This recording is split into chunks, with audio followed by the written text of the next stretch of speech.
Meil on nüüd seadusesse sisse kirjutatud kohustus, et naaber kinnisvara, naaberkrundi omanikke tuleb informeerida kirja teel sellest, kui algatatakse menetlus, planeerimismenetlus mõnele krundile,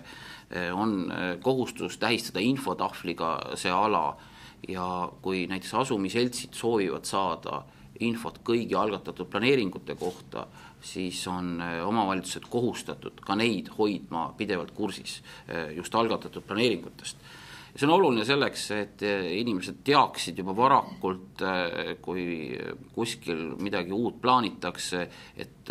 vältida neid olukordi, mida siin Eestis on päris palju ette tulnud, et inimesed saavad teada näiteks nende naaberkinnistule ehitatavast mingist hiigelsuurest hoonest alles siis, kui kopp on juba maasse pandud. Ja sisuliselt enam kaevata pole kuhugi ega kellelegi.